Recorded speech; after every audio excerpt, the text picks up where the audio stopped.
Assalamualaikum warahmatullahi wabarakatuh. Mas Bro, kembali lagi di channel Nekat Tani bersama saya Mas Bakrus. Bro, kita akan bahas tentang gimana sih caranya mendapatkan harga yang selalu tinggi untuk bertani jagung. Sebenarnya jawabannya sih mudah ya. Kalian semua pasti sudah tahu yang Bapak Tani ya. Ya Pak Tani ya. Pak Tani, semua yang di belakang itu yang lagi nonton Pak Tani itu pasti tahu.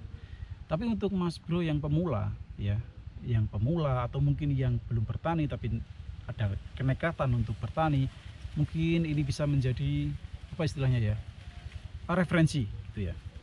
Oke, kita akan bahas tentang harga.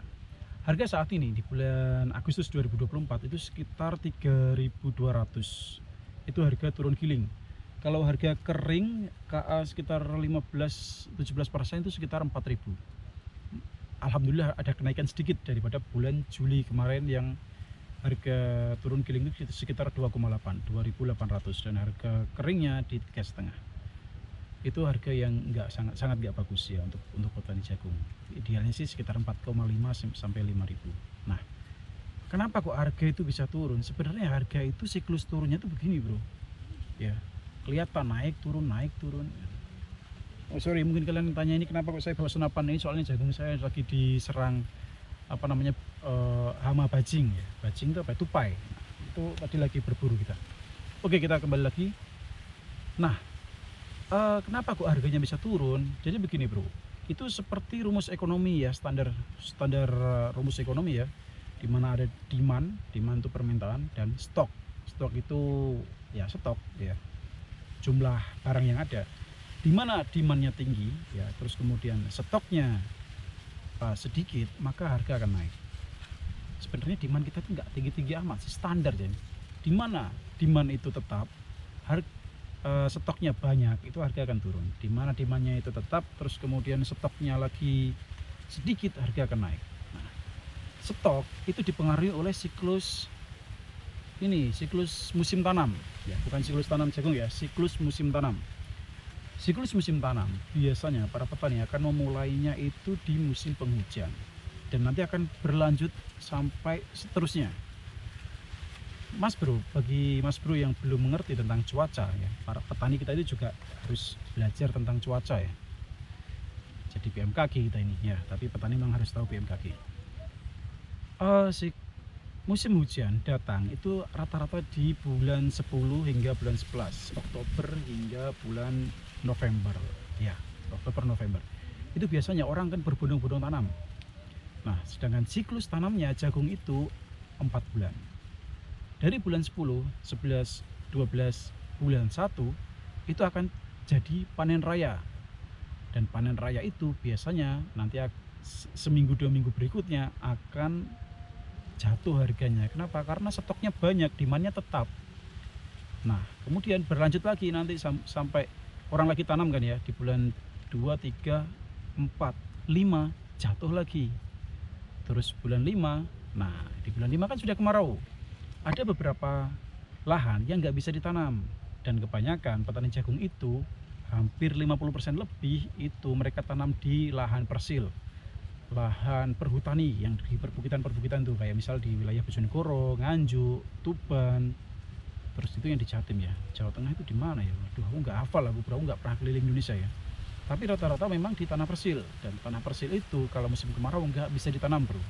Jadi itu kesempatan kita gitu loh untuk tanam. Nah, karena kita memang punya lahan sawah. Tapi meskipun itu lahan persil, sebenarnya bisa nggak ngikutin siklus. Kalau kita ngikutin siklus itu, pasti kita juga akan merasakan harga jatuh. Kita harus keluar dari siklus itu, siklus tanam raya. Kalau misal usahakan itu 1 bulan sebelum mereka panen, jadi kita tanamnya maju. Oke, sekarang musim hujannya kan di bulan 10 hingga bulan 11. Kalau lahan persil, tanam di bulan 9 itu terlalu nekat, resikonya tinggi, mungkin lahan persil nggak bisa. Tapi kalau misal kita tanam, kalau kalian yang punya lahan sawah tanam di bulan 9, itu nanti kalian bisa panen di bulan 9, 10, 11, 12, bulan 12. 1 bulan sebelum panen raya itu adalah harga tertinggi jagung untuk 4 bulan ke depannya. Setelah itu kalian tanam lagi, jatuhnya harus 1 bulan sebelum panen raya. Tadi misal panen rayanya di bulan 5, kalian bulan 4 harus sudah panen gitu. Dan siklusnya begitu terus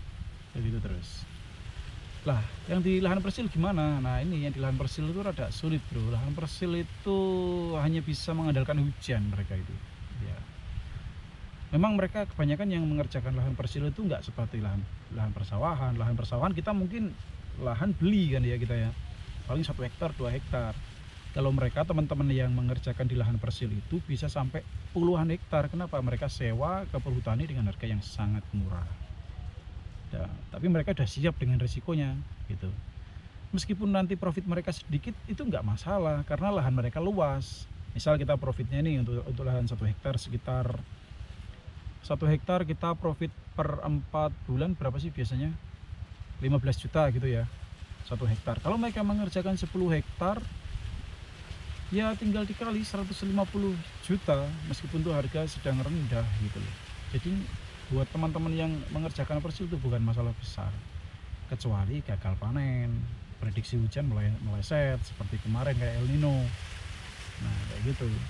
Jadi keluar dari siklus panen raya itu kuncinya ya. Gimana ya? Gimana bro, ada yang pernah mengerjakan? Gimana ya? Gimana bro, ada yang pernah nyoba?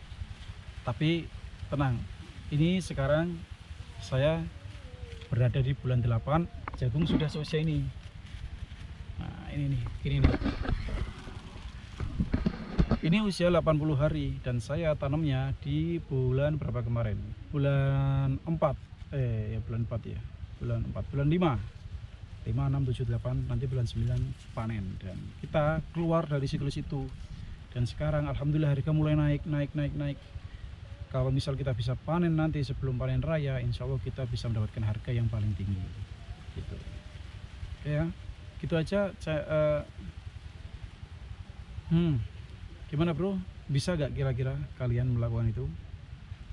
Boleh dicoba sih ya, tapi harus diperhatikan juga resikonya tentang pengairan dan lain-lain, karena masalah keluar dari siklus itu biasanya adalah masalah irigasi, pengairan gitu ya.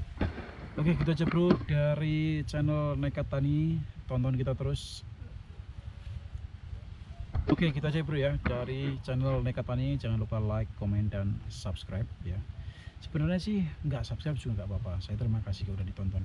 Kalau di like sih lah saya lebih senang lagi ya. Kayak gitu aja ya. Assalamualaikum warahmatullahi wabarakatuh, sampai jumpa di konten berikutnya.